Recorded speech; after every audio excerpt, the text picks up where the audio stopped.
and it should register in a second. Domingos, I'll spotlight you for your opening remarks and then just have it taken off spotlight during Q&A. But as our first speaker, well, thank you for joining us. And can you just tell us a little bit about who you are and why you're running? Hey, Jonathan, thanks for having me tonight. It's great to see you. The beard looks good on you. By the way, again, thank you, Ward 4, for giving me this opportunity to come out and speak to you guys tonight. I see a lot of familiar faces. I'm glad everyone's doing good. Enjoy your dinner. I'm over here envying. I can only wonder what you guys are chewing on. But my name is Domingos DaRosa, for the ones that don't know me. I'm a long life resident of Boston. I grew up in Roxbury, Dorchester. I currently live now in Hyde Park with my family. This is my third time running for city councilor at large here in Boston, which means this is my third time in front of our ward committee 4. I hope this time around I can gain your support and endorsement as I continue to fight and advocate for issues that we face daily here in Boston. One of the issues that I've been a champion for decades now is our education system. As a PPS graduate of class of 96, Madison Park Vocational Technical High School is one of the issues that I see faces our students here in Boston, is the fact that BPS continues to grow as far as a budget, but the end results are not equaling to what we as a city would like to see. BPS is a great institute. It needs some fine tuning, needs to be in a position where we don't only send the trends, but we also show the rest of the nation why we are the first and why we continue to be one of the most elite school systems in Massachusetts. We do have some things that we need to work on.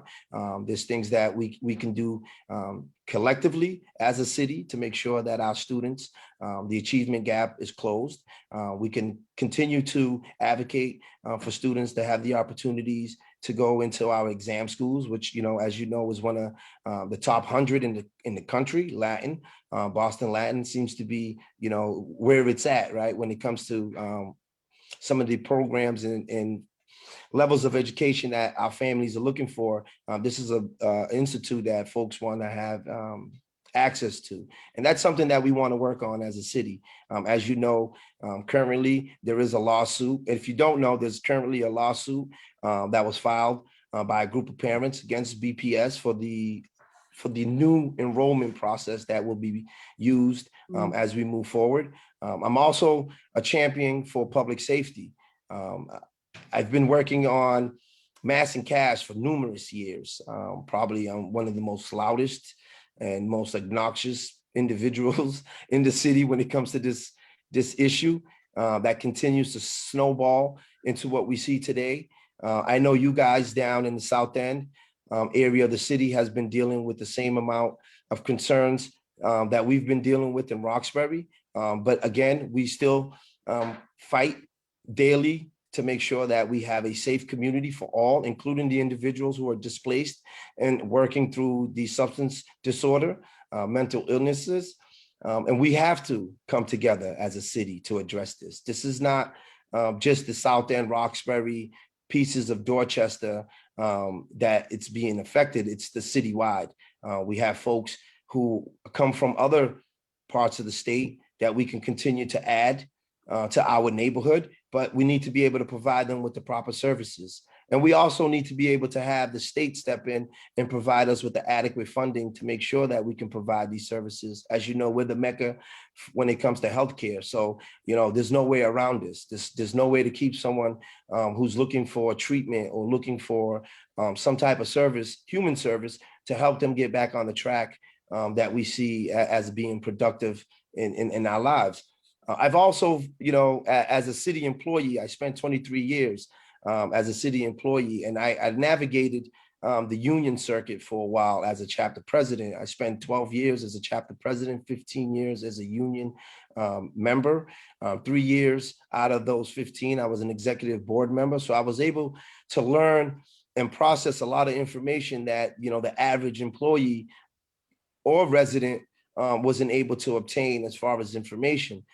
This is something that I want to guarantee and make sure that we provide the normal the average day citizen with the information that you need to be able to navigate the circuit when it comes to employment here in Boston. There's a big disparity when it comes to city contracts. You know, $2.2 billion was awarded through the city. 1.2% was awarded to the Black and Brown community. This is something that we can fix. The oversight committee, there's 2 individuals who sit on this board. These are things that we can work together to make the change. I feel that we deserve better as a city.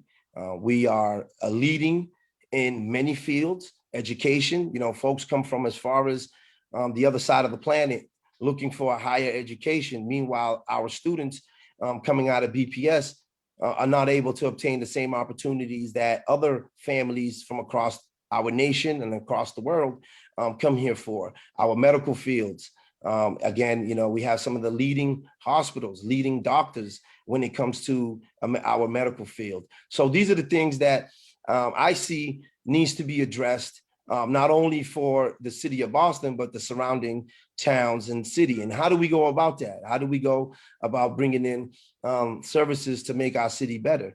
I feel that, you know, over the years, I've learned so many different things from walking these different avenues, being a city employee, being a constituent, being a father, being a husband, being a family member. I've witnessed a lot of these things that we talk about on a grand level, right? I've noticed how one community faces challenges, but are able to overcome those challenges while other communities continue to have these same challenges for generations. And asking for your support today, asking for your endorsement today is the reason why I'm running for office, is to be able to bring your community to my community so we can interact on issues that affect the city as a whole. I think, and I feel that we do deserve better. We continue to allow developers to overrun the city. We have 100+ contracts today working where individuals are building, but we as a community, we always get the second end of the conversation. We always come in after the development goes up. Even though a percentage of us are here advocating to make sure that the process is equal and fairly, it seems to be that we're not being heard. And I want to be that microphone that amplifies our concerns, as I've been doing for the last 25 years as a regular, ordinary day citizen. I feel that if you guys support and endorse me, I'll be able to amplify not only what I see as an issue, but what other parts of the city see as an issue. So tonight, again, I appreciate your time. I appreciate you guys listening to me for these brief seconds. I look forward to meeting you, not only on Zoom, but out in the public. I'm in and out of the South End all the time. I work in the construction field. So, there's folks that I meet with on a regular basis who are part of your community. I've been active with the South End Roxbury Community Partnership. We've been meeting weekly, monthly, to ensure that, things that we see as an issue are being addressed. I also like to share with you guys, that a lot of the changes that we see today is from the advocacy work that myself and others have been doing for the last several months. When we speak about the issues within the Mass Ave, Manila Cass corridor, we were able to save some trees. We were able to bring in some more quality services to help individuals who are displaced, folks who are suffering from mental illness and substance abuse. And that all comes from us working together. And that's what I noticed is the change, is the game changer, and is what we can bring to the city as a whole, is being able to have this conversation, even though it's uncomfortable for some. It has to be done. It needs to be done. It's the only way we're going to get where we want to go. So I thank you for your time, guys. Awesome. Thank you so much. And we have the opportunity for a few questions. So feel free to either unmute yourself and ask your question if you have one, or to put it directly into the chat. Steph, I see a question. I think I might have to apologize to Ward 4 since I have the same question as I always have, because I'm pretty focused on it. But Domingos, I'm really glad you started out with this anyway. And I'm going to phrase it like this. I actually live right across the street from Boston Medical Center. And so, and my kids play basketball we're playing basketball at Marcella Park. And I saw your protests, on the way back. And so little did I know that when I was talking to the parents, it's all your family members that we're playing basketball with. I didn't know that you were behind it. And I think it's incredible the effort that you led at the governor's place. Hi, Steph. How are you? So, but what I want to say, I'm going to pull that back to education. I want to know how you're going to bring that passion to create some equity in Boston Public Schools. Along with that, I want to know what you think about an elected school committee. And along with that, I want to know what you think about that lawsuit that I'm super heavily involved with blocking. Hi, Steph. Nice to see you. It's great to see you again. Maybe this year we'll be able to get on the merry-go-round again. That's right. The Ferris wheel. Last time. But, I'm for a elected school committee. And the reason why, we're the only city in Massachusetts that has a appointed school committee. And that takes away the power from the parents, from the constituent, from the communities that our school district service. So I'm very pro elected school committee. And, that will help us be able to shape and form how we go about educating our youngest minds here in Boston. Your second question, right? I'm a BPS grad. I graduated from the Emerson School. Then I went on to the Dearborn Middle.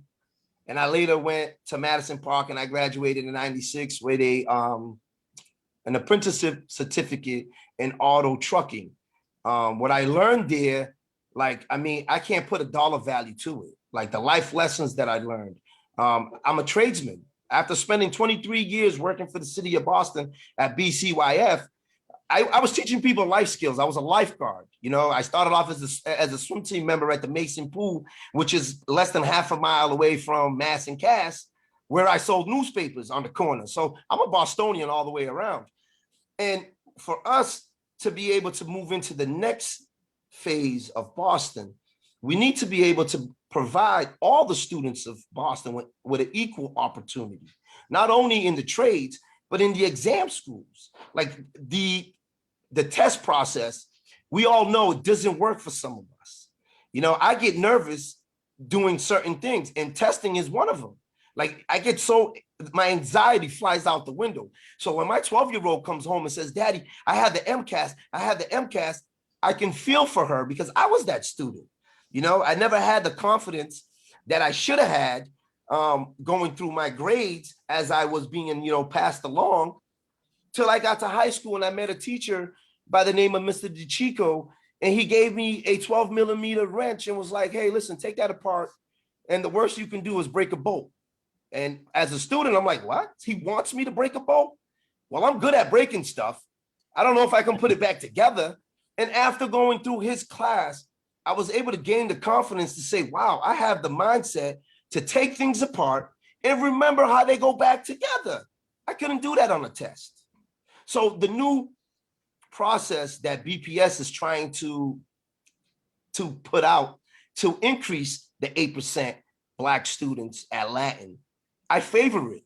My children go to school in Mecco.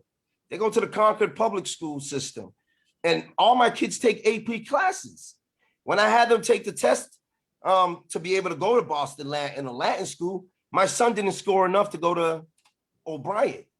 Now he's at Concord Carlisle taking AP Spanish, AP History, AP Geometry. And I'm looking at this like, what are they doing different that we're not? And as I became more involved in that community, I started to notice the parent participation, where a school is able to generate $400,000 through the parents and bring in a reading specialist to work with the kindergartners, to bring in a arts and crafts specialist to work with the children that have learning disabilities, but they're great artists. They learn through touching. They learn through the science of art, because I draw stick figures, And when I see these kids draw, and I used to be like, oh, it's a stick figure. And they sat down and explained to me, well, that's what you start off with. And then you kind of shape it into what you see as a picture. And this is a third grader teaching me this. I'm a 35-year-old man listening to a third grader teach me how to draw. And this is what we need in BPS. We need to go back to that person-to-person interaction. Instead of having our children test into something, how about sitting down and having a cup of coffee with them and talking to them for a few minutes and understanding, are they mechanically inclined? Do they like to use their hands, or are they more, mentally creative? I explain to a lot of the parents that I mentor their children who call me and complain about Fortnite. And I asked them, have you ever seen an excavator? Yeah. I said, have you ever seen them operate one? Yeah. I said, they're using 2 joysticks. No one uses an actual physical excavator to learn. They're using a simulator. You're in a simulator working these excavators, and it takes eye and hand coordination. And if you don't know how to do that, you're not going to be able to thrive in that field. And it takes a second, and they were like, wow, I never thought of it like that. And that's how we have to go about teaching our children. They're not a test subject. They're personal. They're individuals who require, for some teachers who have the experience, to be able to say, hey, you know what, Domingos is more of a hands-on individual, like Mr. DeChico did. I mean, I was 15 years old, and I was building boat engines out of 364 car engines because I was able to see a little more of what we were doing than my classmates. I thrived. I graduated from Franklin Institute with an applied science degree, and I had an opportunity to go to Wentworth and further my education. But again, when you have children and you have all these, road bumps that you create for yourself at times, you have to overcome those before you can find and fine tune your personal self. So I'm with you on what's going on with this lawsuit. It's sad. It's very sad that we have to go to that point where parents feel that they have to advocate for their children to be able to have an opportunity. But then on the back end of it, these same children that parents, not you per se, but parents are trying to keep from being able to obtain this opportunity, have gone through generation of this. I feel that if we really are, like, BPS says, focusing on children, if we quickly really wrap up so I can get to a few other questions. Okay, I'm sorry, I can ramble all day on this. Education for me, is why the world is not flat anymore. But I thought, Margaret, you had your hand up. Yeah, but if you're running short of time, I'll pass. I was just going to say, some of the most successful schools in Massachusetts are the vocational schools, the regional vocational schools. And Madison Park has been in trouble forever. What suggestions do you have about Madison Park? Because it should be one of the stars but it's not. It hasn't been in a decade. You're absolutely right. I mean, when I was there in '92, we actually did a walkout. Wentworth has been trying to buy this property forever. For folks that don't know, Wentworth wants Madison because they don't have to recreate those labs. They're there for them already. For a short amount of money, they can have exactly what they've been looking for. It's only a stone throw away from their, facilities. But Madison is a gem. It's a pipeline into the union jobs if it's done correctly. The reason why Madison's been in trouble for so long, we've had one school year where we were missing 60 teachers. We had no administrator. I sit on the alumni group, and a lot of the things that I speak on, the people are like, oh, that makes sense. It's basic common sense. If we can have an individual at the 6th grade level prepare themselves to take the exam school test, we can do the same with Madison. We can come into the middle school and have these little workshops with our students and ask them, hey, do you like cars? Look, I'm tired of seeing dirt bikes run up and down the streets of Boston. But at the same time, I would love to see that be added to the curriculum at Madison, because these same individuals who are flying around on ATVs have an interest, have a passion. These are the students that we need to capture to put into Madison to be able to make them thrive. We're at about 800, a little under 900 students for a building that holds 2,500 students. We have a music division that's not being used. We should be having concerts there. We have a food service department that I used to eat lunch out of there for less than $5. There's a hut. My first football physical was done at Madison because they brought in the clinic from BMC into the school because we had a medical assistant program, and we were having issues with obtaining physicals because a lot of the children didn't have health insurance. They didn't have that support, but we were able to advocate for us as students and bring in those services because the school is a gem. A banking, I mean, I can go on and on and on and on about my alma mater because I love the school. You know, I was working in the shop. I get a time clock. At the end of the week, my teacher would give me 40 hours of credits. I would go to the bank, deposit it, and then go to the student store and buy a sweater from the hours that I punched in my shop. So it was teaching me life lessons. And this is what we have to go back to. And again, when you have over, you know, it's close to something like $100 billion in construction in Boston. We're not just talking about city contracts, construction. And the construction industry is telling us they're not finding individuals to fill the retirees' footsteps. And we have a gem. Madison is number 12 out of 14 state voc tech high schools in the state. We got Worcester Tech that's like beating us by the brakes, right? But at the same time, we got Wentworth a block away. We got Franklin Institute a block away. We have all these resources that we can be pulling into the table to have these conversations. We have over 30 unions in Boston that all come out of Madison that should be having classes there. Right. So, I mean, like I said, I would love to have more conversations about this. You can visit my website. You can see what I've been doing, what I've been advocating. I'm not disappearing. Like I said, this is my third time asking for your support and your vote. I will continue to, because I believe that we as a city, we're obligated to help the next generation because Boston is the melting pot of the United States of America. Awesome. I can take one question before we go to the Thank you, Jonathan. speaker. I appreciate it. No problem. Ben.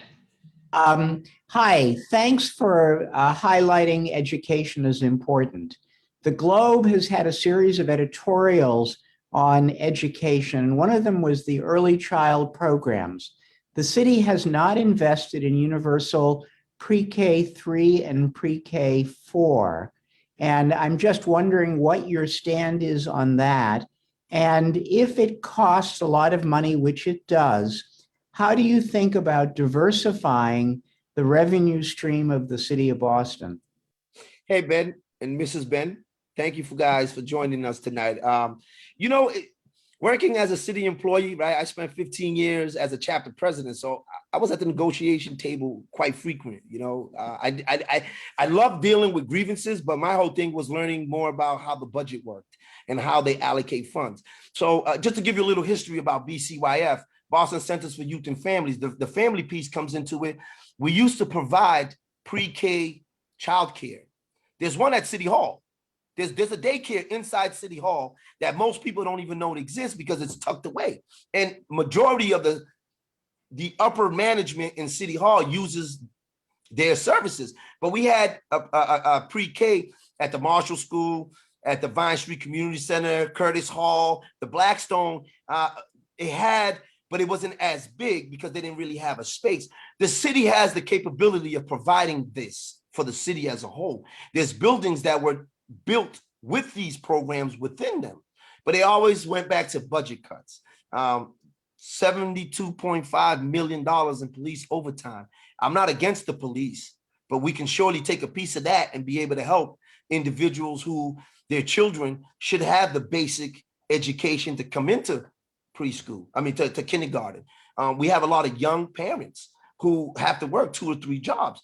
You know, when you live in a city where you need to make $50 an hour to obtain any kind of residence, it's kind of hard for you to be able to teach and educate your children when you're working, you know, from 7 a.m. to 10 p.m. like my parents. My parents are immigrant. I see my dad at 4:30 in the morning when me and him got up. I saw newspapers on Melina Gas as a kid. If you guys been in Boston for the last 25 years, you can go back and remember how we used to have kids selling papers on the corners. So again, that education piece is beyond important because this is how we continue to thrive. This is how we continue to expand our city by making sure our most youngest minds are being educated, are being given opportunities at a young age. Not to get off topic, but with the South End Roxbury Community Partnership Group that we were able to bring together to advocate on what's going on Mass and Cass, Our youngest participant is 4. She won a citation for the city of Boston for her advocacy around what's going on mass incarceration. So if we're able to teach a 4-year-old to be vocal on things that she believes, she was upset at the fact that she can't use Carter's Field, which is a block away from her home. She has to walk down to Blackstone Park to use it, which there's no playground there, but she loves the dogs. So she has to walk a little over a mile to use another city park because she wants to be a kid. I think that's one of the things that keeps me grounded, is the fact I'm still that 12-year-old kid. You know, my mom is 74. My dad passed about 5 years ago at 86. And I still got to take directives from my mom at 44. Like, I have no choice but to take the trash out, because that's what they taught me. They taught me to have a mind and also be respectful to what's around me, to my neighbors. I grew up in a Boston that was diverse. My left side, I had an Italian man named Pucci. To the right, I have a lady that was Irish by the name of Yvonne, and they hated my dad, right? Because he didn't speak no English. But my dad grew tomatoes. Pucci grew green peppers. Yvonne grew peaches. Before I knew it, I had an aunt named Yvonne and an uncle named Pucci. We didn't understand, what was the difference, but my pops was able to communicate with them because we all want to live. We all want to have a community that we feel a part of. And that's how I grew up. I grew up being able to go, downtown and see Sidewalk Sam drawing in the middle of the city while tourists are walking by wondering what was going on. So I'm with you with that education piece and the things that we need to change. We do need to get started. We do get to go next speaker, but I want to thank you so much. I'm going to hang around, so if you don't mind, I'll be listening in. Yeah, no problem. And if you can drop in any contact info for folks if they want to follow up with any questions, you can drop it in the chat. And can I get a round of applause? Thank you, guys. Awesome. Well, thank you so much. We have Saeed next, and then Angie. Saeed. Hi everyone. It's a pleasure to be here. Jonathan, ladies first, but okay. I guess I was aligning it by time. If you want to, if you have the ability to go after, I'm happy to flip you and Angie. I'll give the opportunity to Angel if she likes. Okay. Angie, do you want to go? Sure. Blessings, Brother Saeed. Thank you so much. You're welcome. My pleasure. So great to see you. It's so great to see all of you here at Ward 4. As a member of Ward 9, where I am honored to serve as the vice chair, I am absolutely excited to stand with you in a different role, this time as a candidate. I'm not new to candidacy. Basically, I ran for this seat before. As a matter of fact, I'm running because stability and experience matter. This seat has been open 3 times in the last 10 years. And we need someone who understands this community, who has grown up in this community, who has built programs and solutions in this community to really work together with all of us on our ward committees, on our community partnerships and agencies and even our local neighborhood councils to really listen to our folks and respond in a way that would really help to focus on one of the biggest barriers to getting things done, the fact that we're in a very low voter engagement district. And so we have a lot of work to do to have people have faith in government again. And there's a number of reasons why they don't, right? There are us diehards who go out. I mean, the ward committees, our job is to go out and get Democrats excited about voting for our folks and our issues that we push our legislators on. But when we go outside and we still don't have an answer for the opioid epidemic, when we go outside and we are afraid to, even be outside with our masks on, even double masked on because of the pandemic, and we're even more afraid of the mental health crisis that's going to come up after that. And that on top of the climate crisis that we know has been creating heat wave after heat wave after heat wave. And I know because I worked with Nancy on the roundtables to make sure that that we got education out about how climate change really does need to be addressed as a public health crisis. All of this is very important. And someone with experience, with a background of doing the work, with a history of actually building solutions, needs to step up and step up early in the wake of our mayor actually making the announcement that she'll be going for a full run. And this time, yes, this is the third time, as I mentioned, our seat is open again. So someone who can bring continuity to our seat is critical to the vibrancy of the full district, not only for Ward 4, not only for Ward 9 or Ward 8, but just as a city as a whole, because it takes dedicated leaders to come together and work on issues that we have together. We have to decentralize a lot of the extenuating circumstances that is causing our folks to be suffering from substance abuse, right? It's one thing. The work that Domingos and the South End Roxbury Partnership is doing around cleanup is essential. It's wonderful. But we also need the pipeline, we need the policy, we need to produce programming that decentralizes this gathering of people who are dealing with this trauma. We need to make sure that we focus on things like affordable housing in a way that doesn't create more pockets of centralized affordable housing that drives down property values, but good balanced development that creates opportunities for our homeowners to have healthy homes. For instance, on my side of the district, we have this new development that's coming up, and it's supposed to be affordable home ownership, and it's supposed to be great. And they're doing financial literacy and all of this economic empowerment to have people be able to purchase homes. But then the challenge is the building materials. They're using laminate flooring that has VOCs that will create one opportunity for them to own a home, but will kill them with cancer. So we have to be vigilant about having good buildings. We have to make sure the opportunity is actually opportunity for all of our residents and even our youngest residents, right? The ambiguous trauma that's happening with COVID-19 is something that I've been very focused on. Mr. Siegel, when you talked about the early education issue with early child care, I have experience in early childhood mental health. I've worked for ABCD for 10 years and the largest Head Start provider. So I'm aware of some of the innovative ways that they tried to extend some of their Head Starts to start with the PEG programming as well as YMCA, where I supported the parents there to actually be heard when the PEG programming wasn't actually providing equitable services to our families on the Roxbury side. So when we're talking about education and a lot of the things that you all care about, as I mentioned, I have worked on the climate action side as an Afro-Latina whose parents came from Honduras and Puerto Rico. Immigration justice is so important to me. Honduranians have a very, very special history of how we got here because of commercialism and how we have been acculturated and need to have our own voice. Right. And there's so many immigrants right now who are fighting for just the basic right to live here without fear, to be able to be a contributing part of our communities. One of the things that I did was when I was working with ABCD is I worked on the immigration citizenship project where we did the N400s to help people on the path to citizenship sponsored.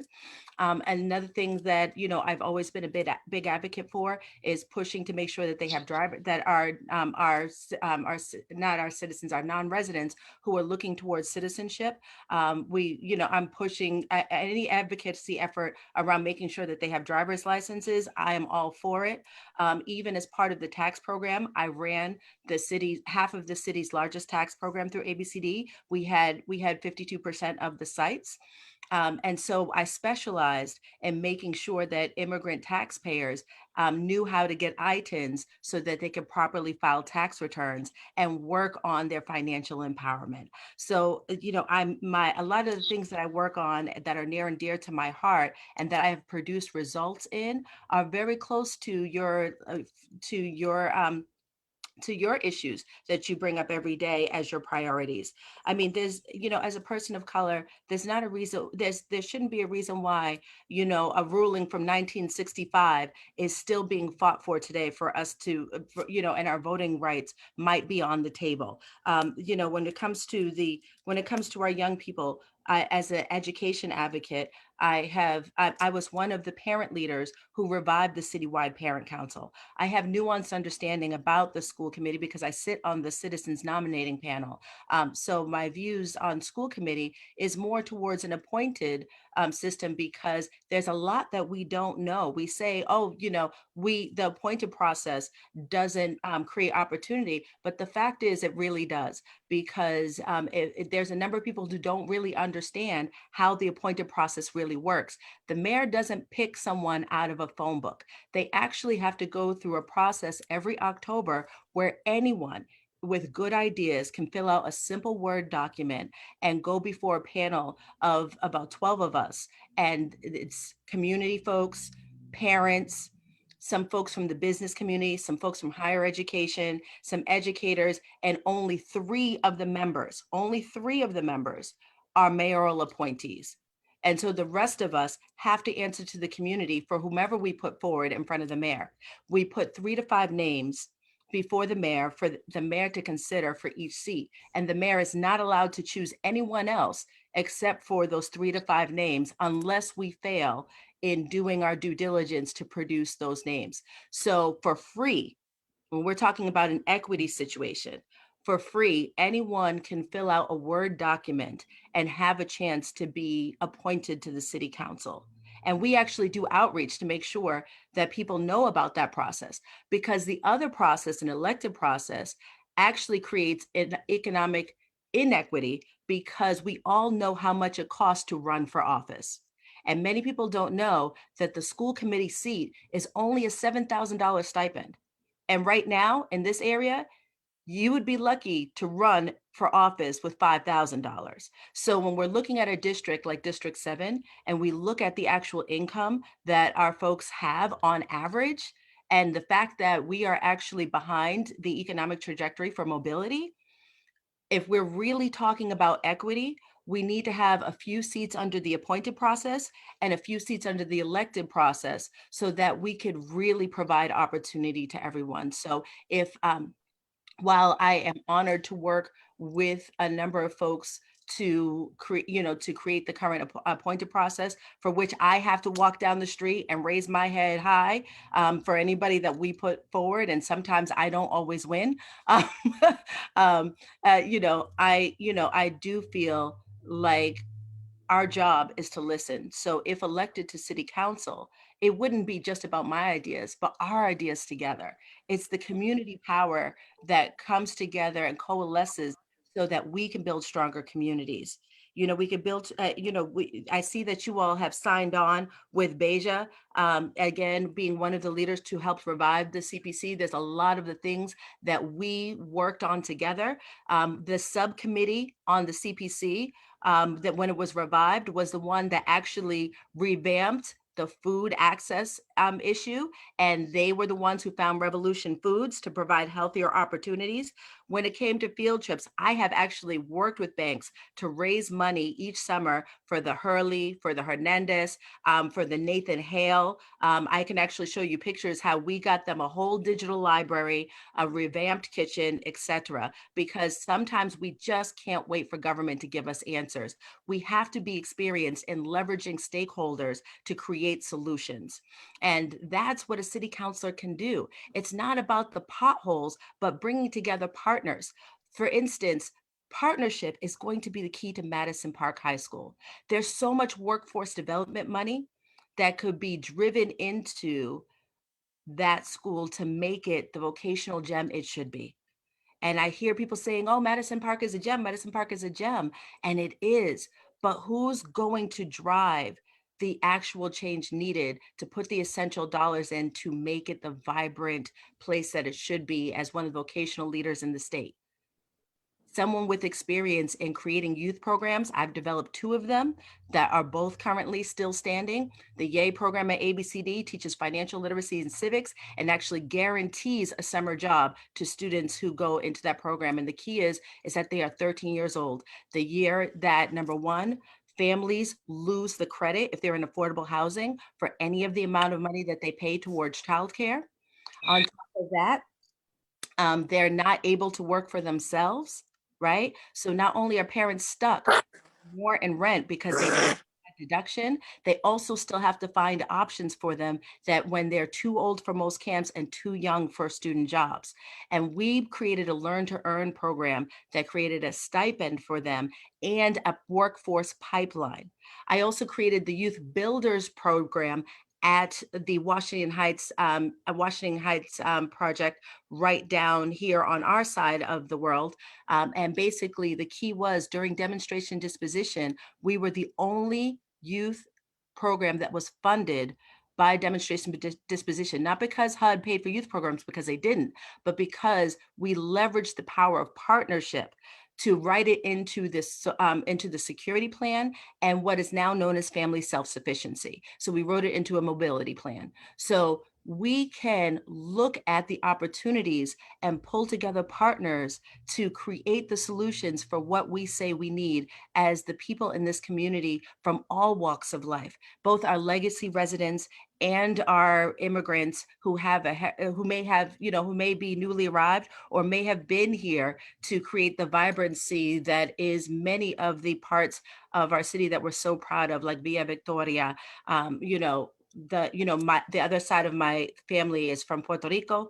So I have one side from Puerto Rico. I have one side from Honduras. I'm all Afro-Latina. I am a proud daughter of a veteran. I am the descendant of many before me who tap into our roots in Africa. So many of my African brothers and sisters across the diaspora, I share in many of the issues of our immigrant brothers and sisters. But more importantly, I sit with you on a lot of things that will push us forward to have greater democracy. I was a fan of ranked choice voting, so I was right there with you. When we're sorry, I'm also trying to look at my notes to make sure that I'm catching everything. Hold on, I'll use this pause so that we can take a few questions, if that works. Yeah, no problem. No problem. Okay, thank you, awesome. I was trying to avoid questions. I tried to get it all out there. Always a good strategy of addressing things in advance. But anybody want to chime in with questions either in the chat or raising your hand?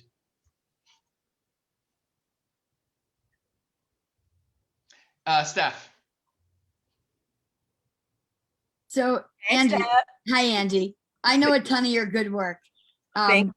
And so what I want to ask, and you're also clearly very humble, because you didn't even mention anything about putting on a 200,000 to 300,000 or being behind a 200,000 to 300,000 women's march. So you didn't even get into that. But what I want to know is to go large like that, and pick up with where you're talking about equity and looking at vaccine rollout and looking at coronavirus and the inequity that I don't understand how it's now exposed to some, but that's at least been exposed to many more. Being in that role in D7, how would you increase vaccine equity? So big part of the public health conversation right now. Yes. So I have to dance on that one very carefully because you know my role very well. One of the things that I'm doing in particular, in addition to volunteering at the actual vaccine sites, so it's part of my job even when it's not my job. So officially, all I'm allowed to say is that I'm a public servant. What I can tell you is what's critical is education, the right information, and building trust around what's true about the vaccines, right? One of the things that a lot of people have a challenge with is not understanding the technology. right? So I actually am mentoring some some students, excuse me, from a university, and walking them through what does it mean to talk to community health workers, to develop a course on attitudes, access, and advocacy, right? And one of the things that I highlight and bring to people's understanding is even octopi and squids actually edit their own RNA, right? And so basically all that we're doing is recreating what we see in nature. Now, given that whenever you have humans, you have human error, and that can be scary, especially when we're dealing with something as essential as our own biological makeup.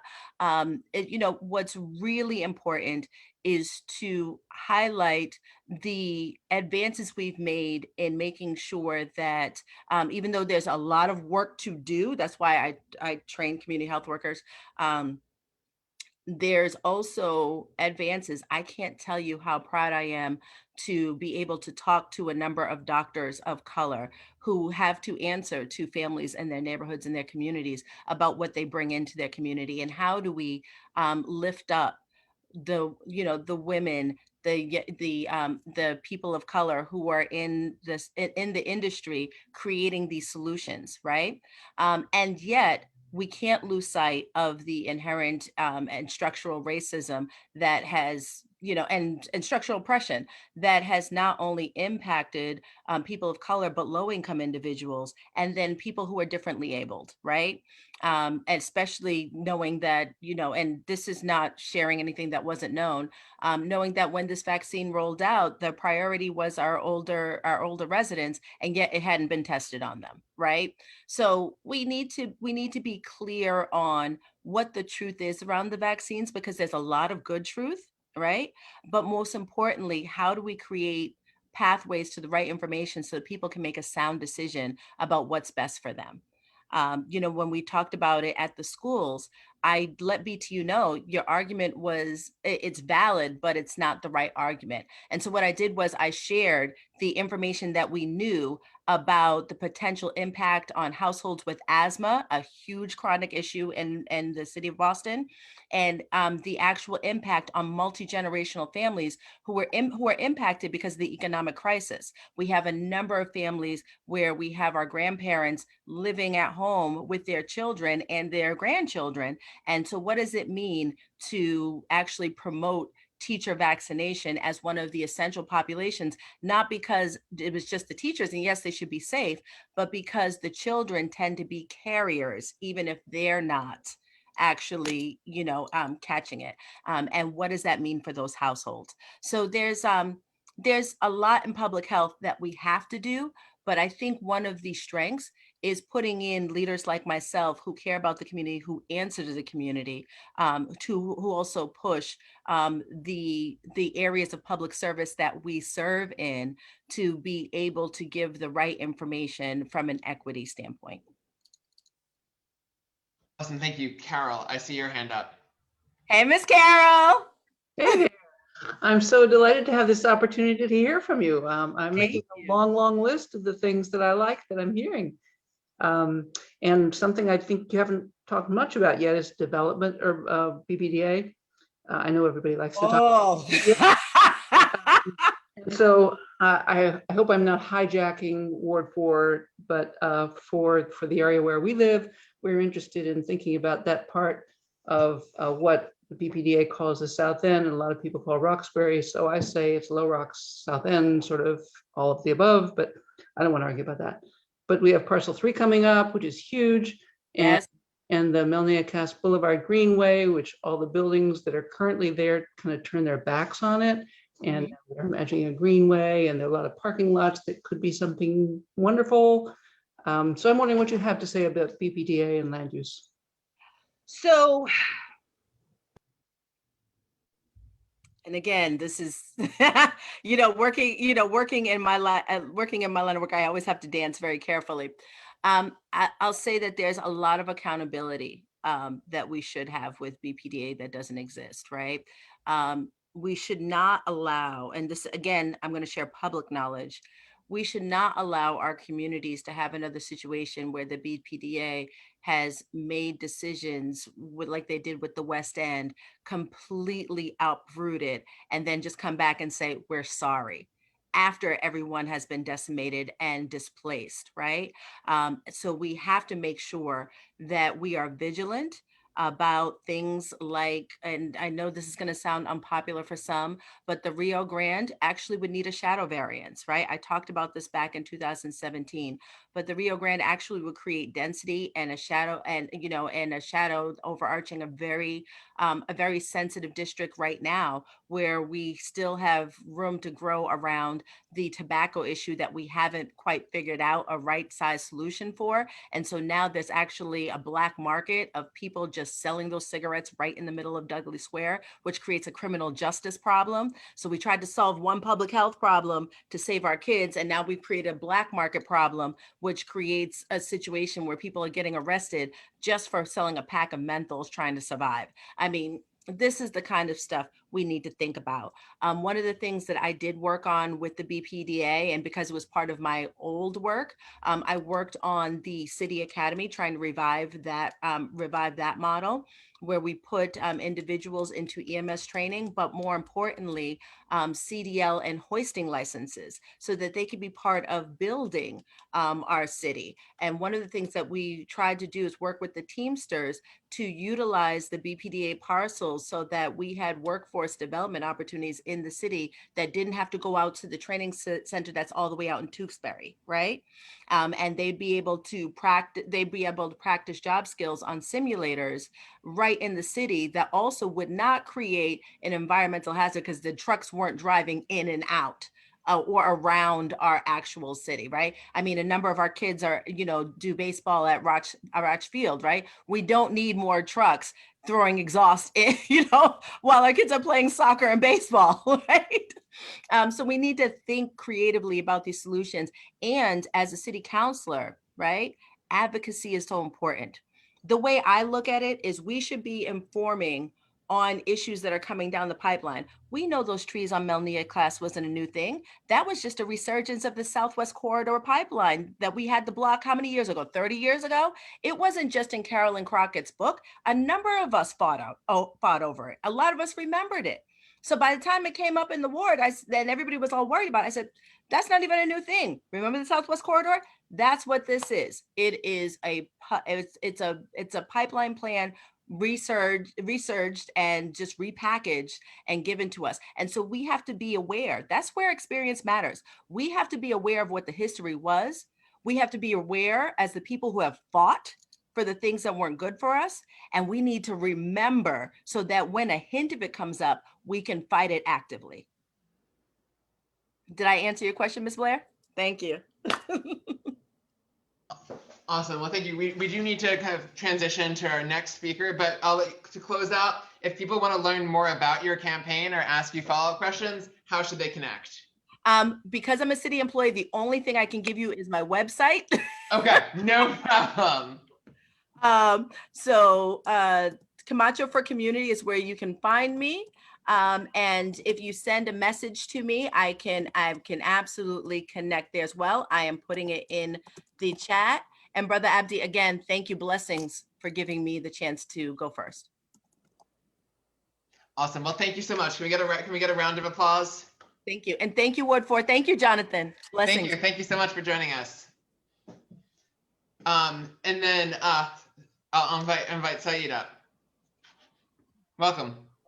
Thank you very much. Hi, everyone. It's a pleasure to be here and meet members of Ward 4. Before I begin, I want to congratulate Angelina and Domingos for running for office. I want to commend them. It's not really an easy thing to do.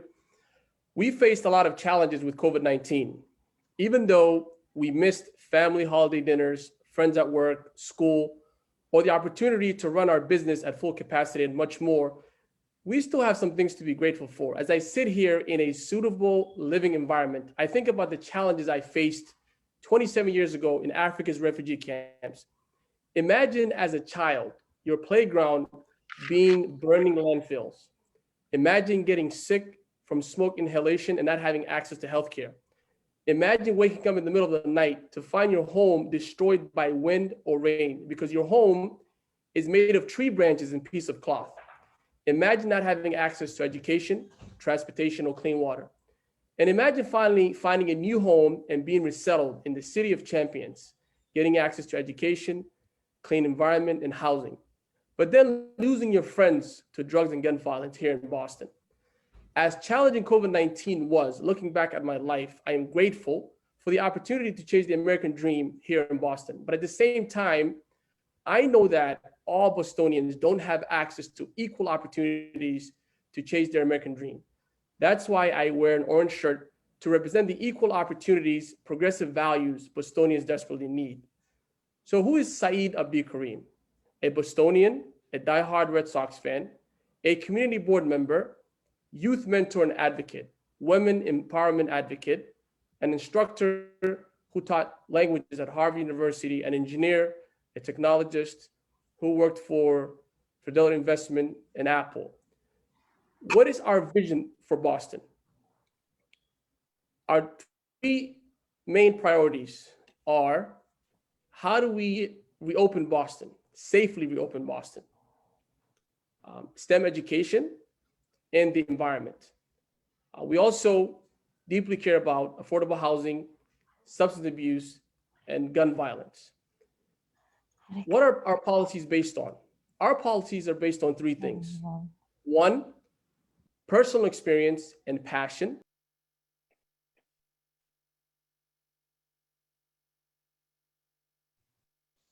You're muted. Yeah, can you unmute? Oh, I'm sorry. I was muted the whole time? No, you were just muted a second ago. I might have accidentally muted you and intending to mute somebody else. So if I had done that, my apologies. Continue. It was like 10 seconds. Okay, no worries. So our policies are based on three things. One is personal experience and passion. Two is expert advice and science. And three, it's community centered. If I can get back to the expert advice and science, recently I had a meeting with the CEO of Earthwatch. It's an environmental company. And also I had a meeting with James Mitchell. He's a community member that deeply cares about the environment. I also recently met with educators from Madison Park. Some of these policies, our campaign, I personally might not have the answer, but I will get to the answer by consulting with experts and community leaders. If anyone has any questions, I'd be more than happy to answer it. Thank you for your time. Awesome. Thank you so much. And opportunity to take questions. Carol, is that a new question? With the hand up. Okay. Would anybody like to ask any questions, either in the chat or feel free to unmute?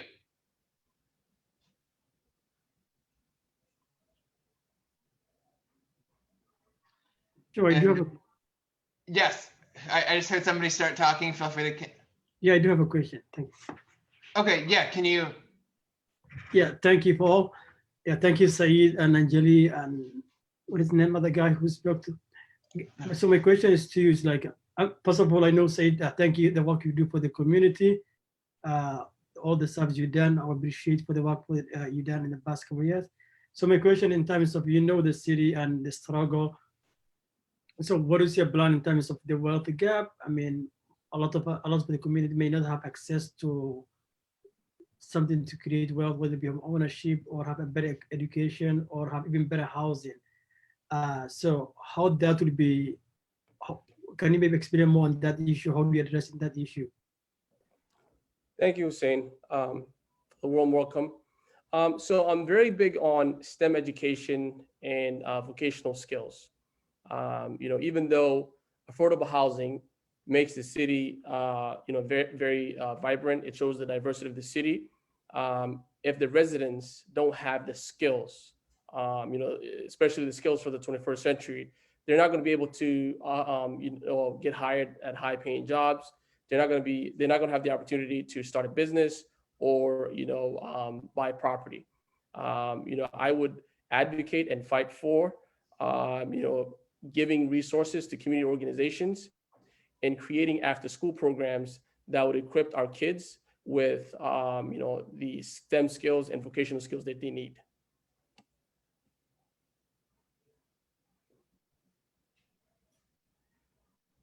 Great, thank you. Any other questions?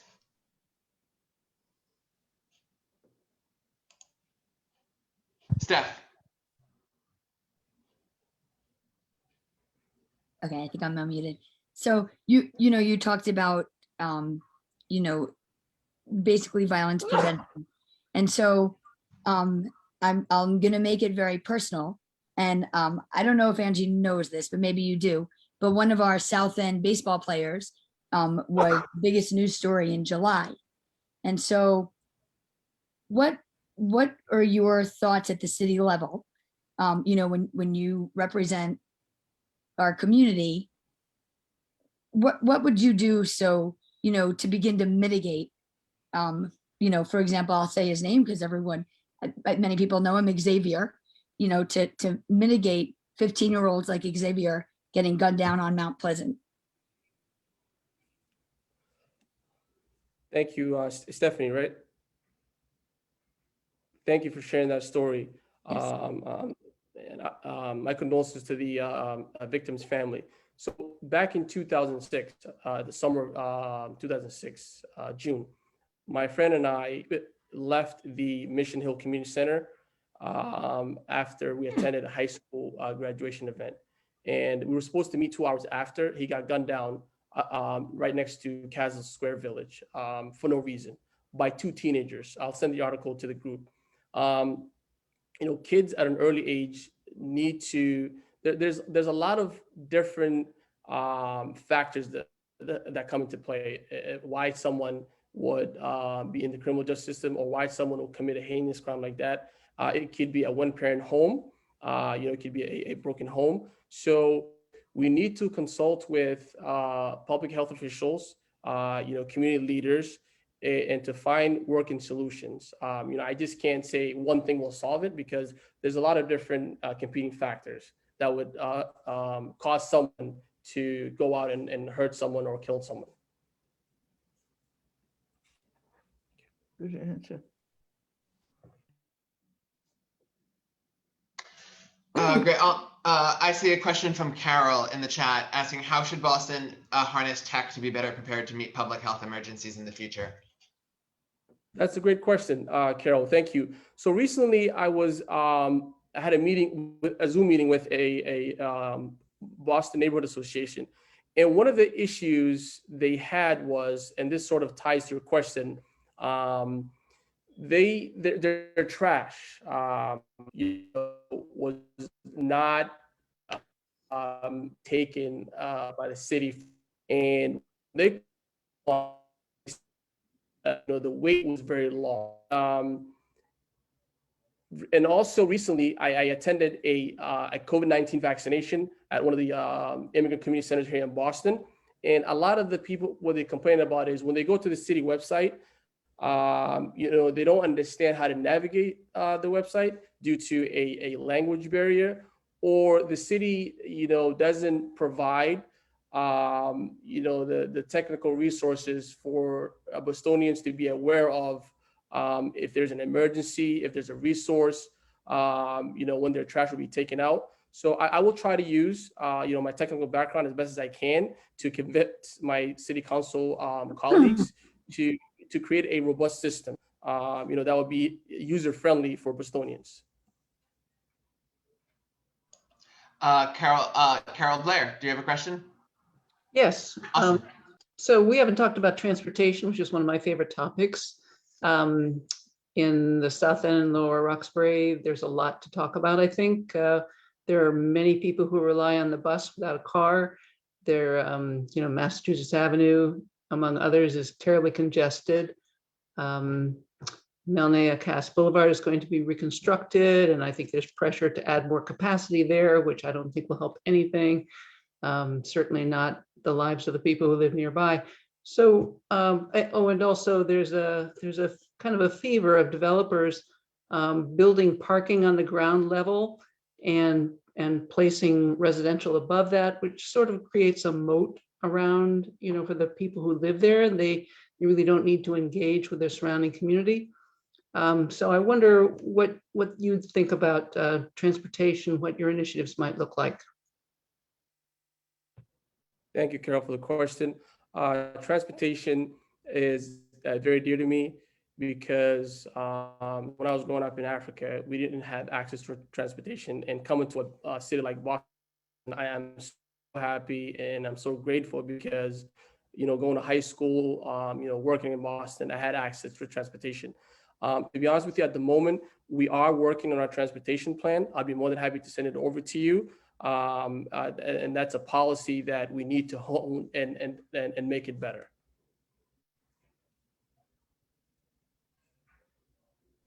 But I'll make sure to get it to you.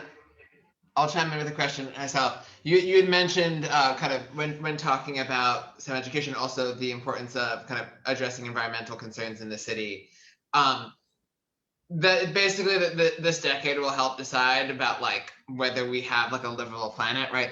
Macro level. What are some of the things that you would propose for the city, for how the city can do a better job at kind of both mitigation and adaptation with regard to climate resiliency, and like especially the things that can be done on the municipal level? I'm sorry, Jonathan. I think I'm having an internet issue. Can you repeat that question, please? Yeah. Policies that you would be advocating for addressing the climate crisis on the city level, given how cities need to increasingly play a leadership role in that front. So when it comes to climate and the environment, we're looking at 4 areas. One is energy efficiency when it comes to transportation. 2 would be infrastructure, buildings that are also energy efficient, and also a clean air, which is very vital, especially in COVID-19. That Boston has a clean air atmosphere. And 4 is healthy food access. Those are the 4 areas that we're targeting when it comes to environment and climate. Great. Any other questions that people have, or questions in the chat?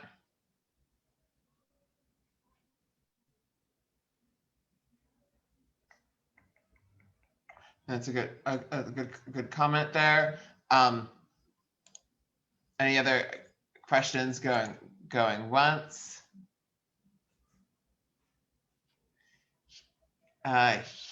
Going twice.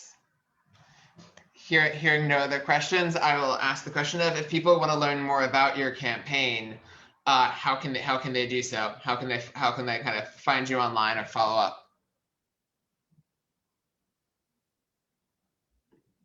Great question. We have our communications director, Dylan. She is going to put that into the chat. Awesome. Well, thank you so much. And can I get a round of applause? Awesome. Thank you very much, everyone. Thank you. And Carol, I'll send that information over to you. Awesome. Thank you so much. And before we bring up Ruthzee, our next speaker, is Shayna still on the call? It is her birthday. Shayna, are you still on the call? Yes. Hi, everyone. Thank you, Jonathan. That's so nice. We could sing happy birthday. Actually, I won't make us sing happy birthday to you on Zoom, because that sounds terrible of everybody talking on the first time. But everybody should wish Shayna a happy birthday. Happy birthday. My heart Happy birthday. Happy birthday. Thanks, everyone. Happy birthday. Happy birthday. Happy birthday. Thank you, everyone. Happy birthday. Oh, thank you. Thank you. Thank you. It means so much to just push advocacy and just being on this call and learning so much. We are at a very important inflection point in our history as a city. So I think, being able to do this on my birthday, not that it was pre-planned to be that way at all, but the way it just happened, and so thankful and happy to share this space with everyone, including the candidates. So thank you. Awesome. Really great. But yeah, I'll invite up Ruthzee. Thank you for joining us. You want to just tell us a little bit of who you are and your candidacy, and then we can go to some questions. Okay, great. Let me put you on spotlight. Where am I not seeing that? I will do that. I will do that as soon as I see where that option is. But you can start talking. Okay. Hi, everyone. My name is Ruthzee Louijeune. And I'm running for Boston City Council at large. I'm very excited to speak to you all today.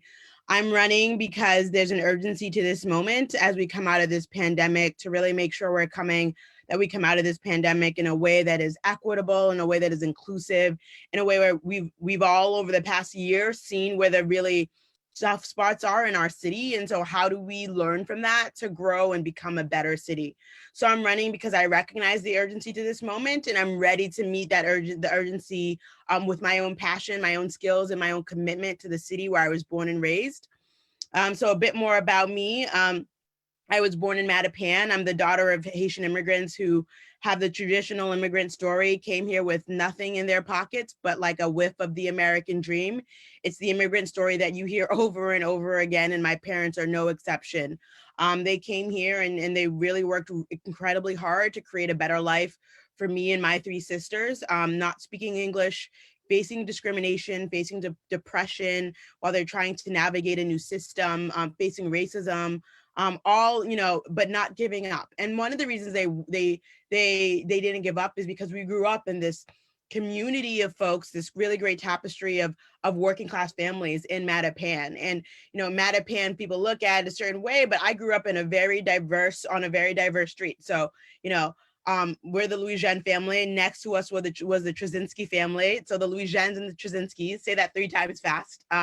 We were best friends, and we grew up together, and we looked out for each other, Their parents babysat us, and we babysat their kids, and we walked to our elementary school on Morton Street in Mattapan, the Taylor, together. And from there we would walk to the library, the Lower Mills Public Library, which, the library was my third babysitter, essentially. They were our caregivers when our parents were working overtime and double shifts, trying to make it in this country. And so when I talk about my candidacy and when I talk about the things that really drive me, our public spaces is really important to me. The places where we can gather, the libraries are one of the few places that don't care about the amount of money you have in your bank account. They don't discriminate against the rich or the old, the poor, the young, the rich or the poor, the young and the old. And so when I think about coming out of this pandemic and coming out of it stronger and, what are the spaces that we can use to do that, I really sort of lean heavily on our libraries, especially when we're talking about the enormous deficits when it comes to this past year in education for our kids. So as I said, I grew up in Mattapan, moved to Hyde Park, which is where I currently am, and went to Boston Public Schools my entire life, graduated from Boston Latin School. Because I'm in front of Ward 4, I think my first job when I was 14 was as a tour guide, a walking tour guide of Lower Roxbury and the South End through this program called My Town. And so I actually recently gave a walking tour of the South End to a group of equity-based doctors in Boston who work in the emergency department and at Boston Medical Center and wanted a better understanding of the living environment around them. And so I gave them a walking tour that told the people's history of Boston, that often, Boston likes to talk about, Paul Revere and the Tea Party, which is all great and all part of our history, but there's also a very people-centered history that is living and thriving in the South End that often folks don't know about. So that was my first job. And I say that as someone who comes from a low-income background, families, parents who are working often, that for me, it was an opportunity to make money. I'm not gonna lie, that was important to me as a 14-year-old to buy whatever it is that I was buying when I was 14. But to also have a job that was empowering and that was and that taught me to really love my city and that my story was also the story of the city. And we need to think about how we're creating more opportunities like that for our young folks. So one of the things that I want to lean into heavily is not only education, but housing and home ownership. I am an attorney, a Harvard trained attorney, and Julia Schlossman, who is part of the committee, we were section mates together in law school. So hi, Julia. I represented tenants and homeowners facing foreclosure in Boston Housing Court, which was really important work and really special work because I care a lot about anti-displacement, especially because this is my community. This is where I was born and raised. And to see families from Mattapan and Roxbury and Dorchester show up in housing court with their homes at risk, it was a great privilege to represent them. One of the other issues with displacement, the main issue for me with displacement is the disruption that causes in a student's life. So the more that we can ensure a continuity and stability of a home environment for our students, the better educational outcomes that they can have. So I care a lot about housing and home ownership. I care a lot about education.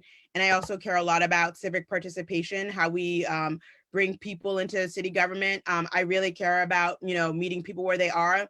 On the weekends, I deliver food to folks who are shut in with COVID and who are suffering from food insecurity, who can't make it to food pantries, right? And who need the services to arrive at their door. So that's something that I do, which is very similar to what I did when I was in law school, running the eviction clinic every Friday. Sometimes there were folks who couldn't make it to our eviction clinic. And, when a lot of elderly folks, and when that happened, we would go to their doors and we would go to their homes and help them file the paperwork that would preserve their legal rights in court so that they had better protections against eviction and displacement. So I'm running for city council because I care very deeply about these issues. I think it's important to be a good neighbor. And I think being a good neighbor means fighting for good policies for working class families in the city.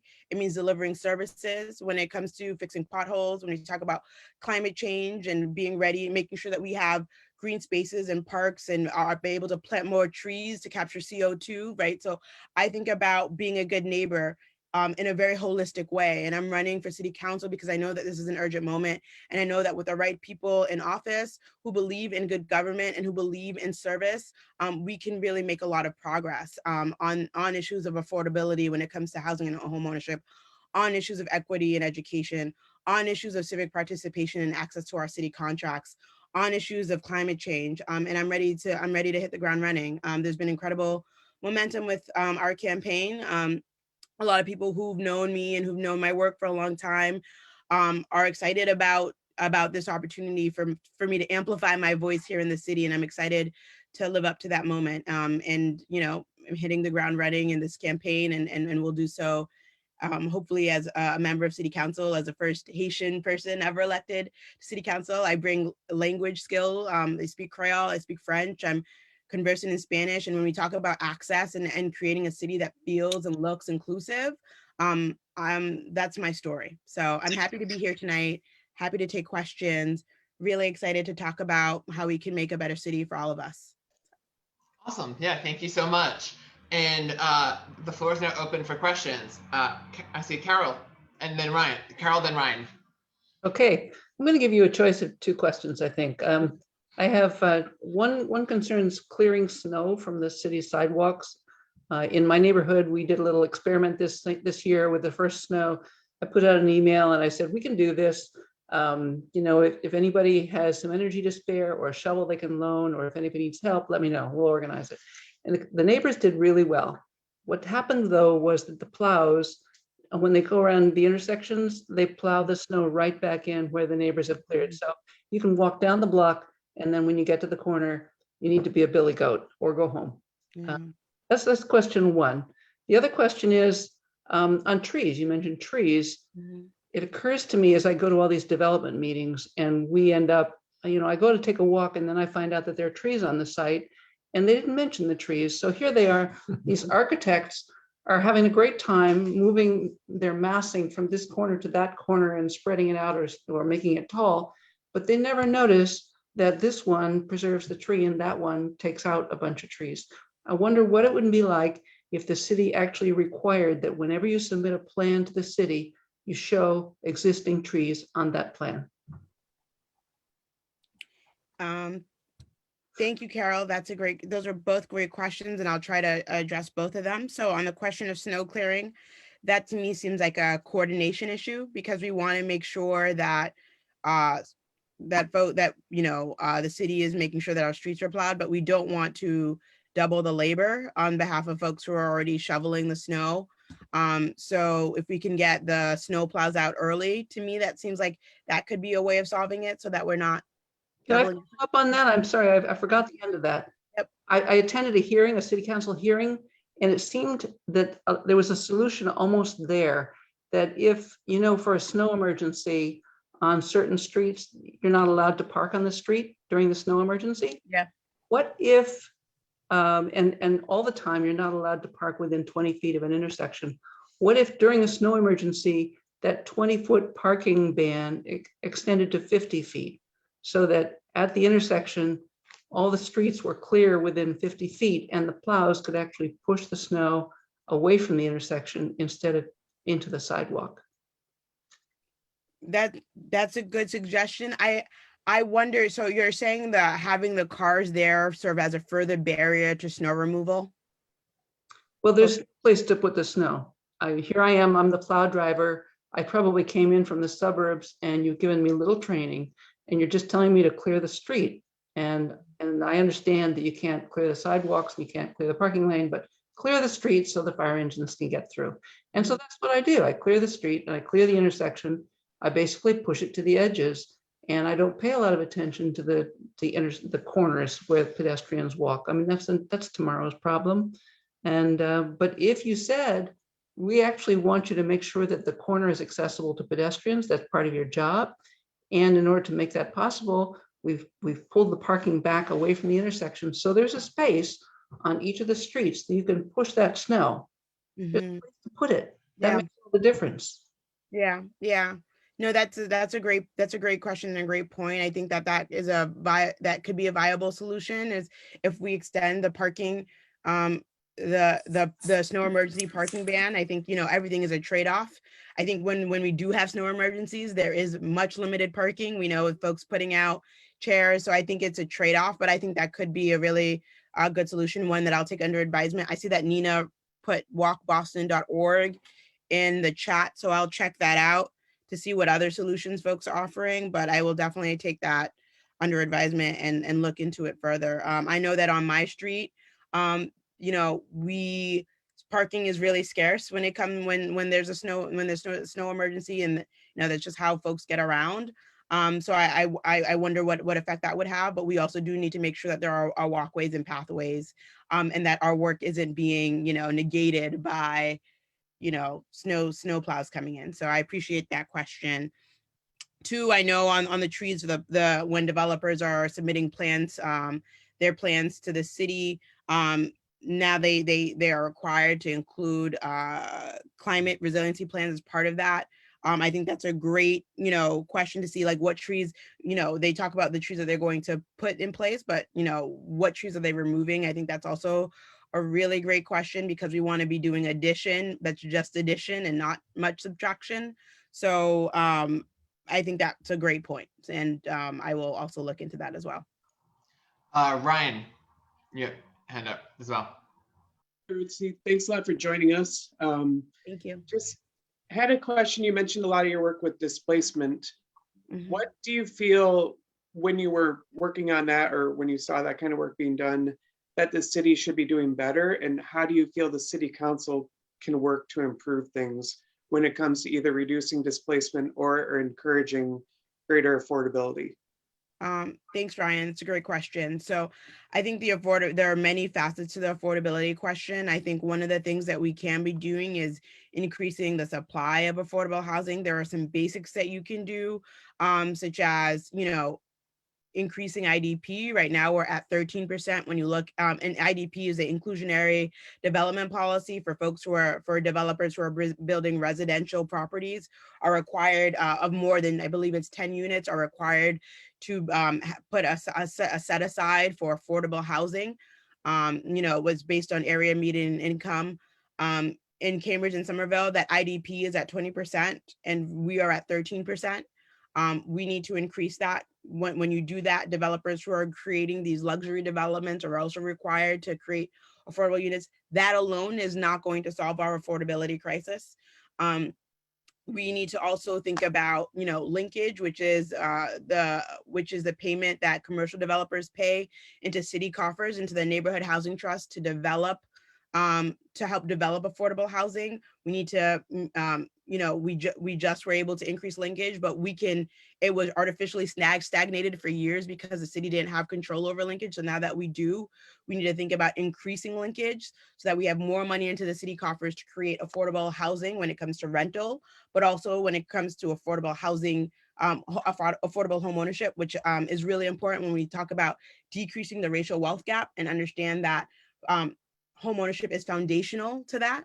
And so I think that those are two areas, and there's a lot that you can do with both in terms of like, okay, you know, everyone will say, let's increase linkage. There's more that you can do around linkage. Let's change when linkage payments are made. Let's change the threshold by under which like commercial developers have to pay linkage. Right now, there's a 100,000 square foot exemption. We don't need that exemption. And so if we want to think critically about and holistically about what we can do to, you know, so the city has more money to build affordable housing, that's something that we can do. We also need to think about city land and how we're using city land. You know, city-owned land is a great opportunity to build and show your commitment to affordable housing. I say, show me your budget, and that will show me what you care about. When we talk about you know, that's the same thing when it comes to city land. When we're talking about, and you know, it's always a trade-off. So not all city land we're going to use for affordable housing. Some of it we use for community gardens, some of it we use, and some of it, frankly, is not big enough for the creation of affordable housing opportunities. So we need to just be looking at every angle. We need to look at, you know, coming out of this pandemic, the city has received a lot of money to help folks who are in tough situations when it comes to paying rent. We know half of the city is rent burdened, right? What can we do about those numbers? We can look into you know, making sure that folks, when they go to housing court, which is what I did, you know, are provided with attorneys, which is more of a state issue, but we can, as city council, as members of the bully pulpit, as folks who will be working in partnership with folks in the state house, work to increase access to advocacy for folks who are facing eviction. Because I can tell you that, you know, people fare better when they have representation in housing court. And when they have access to resources such as RAFT, you know, because folks shouldn't be being evicted when they're just $300 short on rent. Another thing that we can do is support tenant organizing, which is part of the work that I did when I was working with City Life Vida Urbana. Developers and landlords sometimes wield an incredible amount of power when it comes to rent increases. And so the more people power and the more you invest in people power, the better outcomes you'll have against displacement. We've seen that time and time again. In Mattapan, for example, where tenants coming together were able to stave off rent increases with the support of community organizations and groups. So I really believe that that is something that we need to support, the organizers on the ground who are doing that tenant organizing work. Lots of really great ideas. You know, we need to support more community land trusts, right of first refusal, so that folks are, you know, tenants and nonprofit organizations are able to buy, you know, buildings that are going to be sold. Like, we should have the right to buy those so that folks are able to, you know, nonprofits are able to buy those buildings so that folks aren't facing rent increases by a private developer from California who doesn't care at all about what the community looks like and wants to come and slap a new label on a community that leads to gentrification, further gentrification, which is what we're already facing. So those are just some issues that some ideas I have around displacement and affordability. Could talk about this for a very long time. So. Awesome, thank you.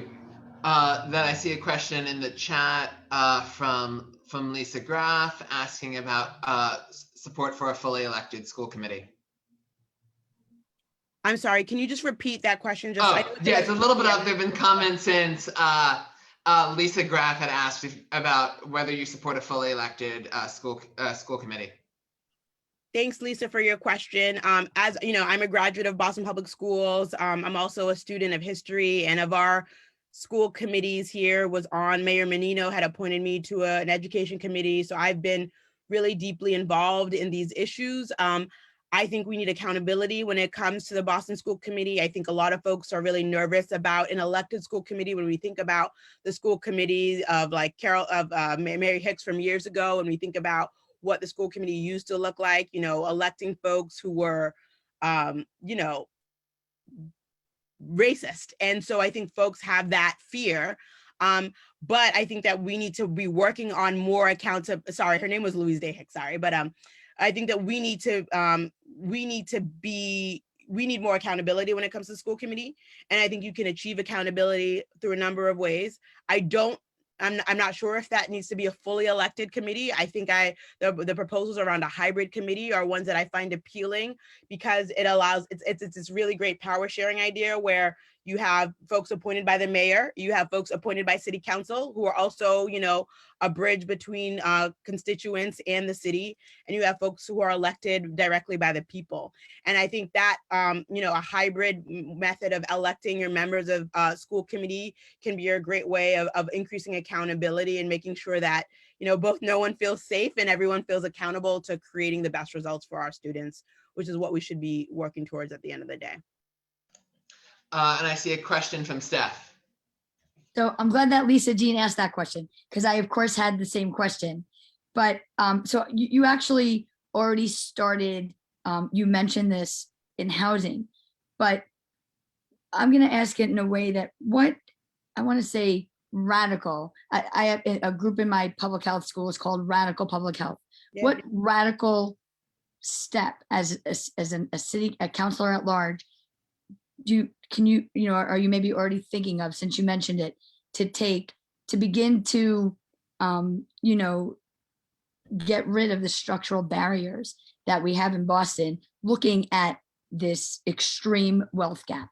Yeah. Where can you possibly go to radically begin to change that? Yeah, that's an excellent question, Steph, because I think that's what we need when we look at the wealth gap, when we look at the disparities and deep inequities. When we talk about, I think the numbers need to be updated. And I always say this because I want to make sure that we are not equating someone's money in their bank account with their absolute value of self. That is not the case for Black Bostonians who have a median wealth of $8. Compared to $200,000 plus for a white family. That is not equated with one's dignity. It's just a representation of the deep inequities rooted in racism, blockbusting and redlining that have existed in the city, and that the city was either willfully silent or actively participating in stymieing Black wealth and in communities like Roxbury, like Mattapan. Very great. There's a lot of history in Mattapan of communities that actually wanted to integrate. And instead of integration, for the private market, real estate brokers use fear-mongering tactics to scare, Jewish families out of new neighborhoods in Mattapan that really wanted to integrate with the incoming Black families, but were made to feel so scared that they left the city fleeing. And so when we talk about the role of the private market, the very intentional role of the private market and the city in creating, destabilized communities, we need to be as intentional in our policies about building that wealth. And so when I talk about home ownership, I'm talking about radical investments in home ownership when we're looking at our city budget. When you look at it, there've already been the seeds of that. So I've been working for the past year as a member, as an activist and attorney with the Massachusetts Affordable Housing Alliance on a lot of their first generation home buyers programs. And when I talk about the city's budget and how that can be a reflection of your values, when you look at that $8 wealth number for your Black family, we need to be startled and jolted into action by looking at our budget and looking where we can siphon off money to increase resources that we're providing to first generation home buyers when it comes to down payment, when it comes to closing costs. These are folks who don't have, folks who don't have the bank of mom and dad who can see them in buying a home, because we know that wealth is intergenerational. We know that it comes passing down. So radical investments is let's take a look at this budget and let's see where we can take money away, right? It's already started. Marty Walsh took money away from the police overtime budget into a first generation home buyers program. Where can we take more money and put it into a first generation home buyers program? Because we know that when we have more stable communities, when we have communities where the homes are owned by the folks who live there, we have more investment in that community. And so that's what I talk about. When I think about what are the radical investments, I think about how do we radically invest in community stabilization? How do we radically invest in wealth building? And we can do that with our budget by providing resources to, either through the city or through the city in partnership with nonprofit organizations that are working to build first generation home buyers who are of every stripe and color, right? We're talking about Black families in Mattapan. We're talking about white families in East and in South Boston. We're talking about folks who, by reason of color or class have been precluded from home ownership. Those folks are disproportionately Black and Latinx, but they are not solely Black and Latinx. So again, we look at our city's budget, we reallocate funds to supporting folks who want to become homeowners in the city in which they live. So hopefully that was answered your question. I mean, there's a lot more we can do, but that's where I'll start. Great, thank you. And I think we could take one more question if anybody has one. I have a question. Yeah, go. Hi, Ruthzee, thank you so much. A great discussion here. I was really happy to hear you talk about the urgency coming out of the pandemic on so many issues, but especially education. And I'm wondering what your thoughts are on how we make sure that our children have not been left behind. They haven't lost a year. They've really seen a lot of setbacks because of homeschooling. And I'm just thinking about what are we going to do in order to help them catch up going forward.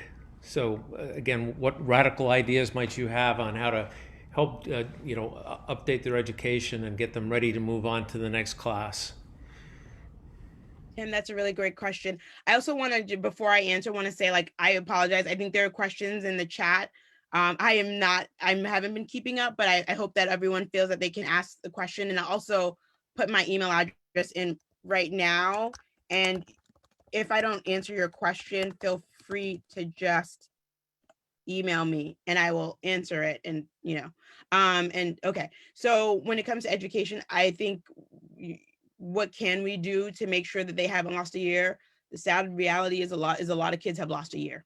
That's we need to start with that baseline, honest understanding, however sobering it may be, that a lot of our kids have lost a year. A lot of our kids who are differently abled, who are disabled, who are English language learners, who are Black and Latinx, who routinely attend underperforming schools, they have lost a year. And we need to be very intentional about what we do to fix that. So a lot of that can be through, a lot of that will be intense tutoring. I think a lot of that will be, I care a lot about libraries because of how much I used them when I was younger. My parents don't have college degrees. And so they were amazing. They are the most amazing parents, but where do we go for that additional learning? And I think if we center libraries as part of our process, as part of our problem solving process, that will take us a long way. Making libraries our gathering spaces, making them cool so that young kids can feel like this is a place that they can go to gather with folks in their neighborhoods who they haven't seen in a long time, but also to make up for that gap, because our schools alone won't be the solution. We need to talk about extending the school year and having honest discussion and open discussions with the Boston Teachers Union about what that looks like to make up for those gaps. We need to talk about mentoring, having a lot of mentoring opportunities for our kids. And then I think we need to, really bake into this conversation that we're having. It's great to adopt anti-racist and equity-based statements, but how are we functionally implementing those in our schools? And how are we applying a special lens to the populations that really suffered the most during this year? And I think, you turn to educators first to help you sort of think about that issue, but you also involve community groups. You also want to work on closing the digital divide, which is still something, the city talks a lot about the progress that it made and everyone had a laptop, but that alone, what if your internet connection isn't great? So we need to think about, do we need to be thinking about wireless access in a new way, about, maybe access to broadband as a public utility? We need to get creative when we're thinking about the digital divide, because that too participated in the great gap. But the most important things that we can do to close that gap is to make sure that our kids are able to get back to school, so that special education students can access the resources that they got only in school. A lot of students who feel safe only in a school setting, who get resources and who get fed only because they go to school. So bodies in schools and extending the time that our kids can stay in school in partnership with the BTU, I think is going to go a long way in is going to be is the basis of the conversation of how we make sure that the kids who really did lose a lot this past year are able to catch up. So it's obviously a very complex problem, but I think, you know, a lot of players are at the table. And I think, you know, we have a lot of work to do. But, you know, I'm ready to lean into those issues as a graduate of Boston Public Schools, as a student of, as someone who lives in this city. I also call myself a student of the city and a student of history, because I think it's important to know sort of where we were, to know where we're going. I think that there is a lot of room for us to serve our students a lot better. So. Awesome. Well, yeah, thank you so much for joining us this evening. I have a few other quick things I want to be able to do before the end of the meeting, so wrap it up. But can we get, I saw you noted in the chat, you put your email in the chat so people can find you. I'll put my website as well, right? I'll Awesome. put it right now as well. Awesome, thank you. And can I get a round of applause for Ruthzee? Awesome. Thank you so much.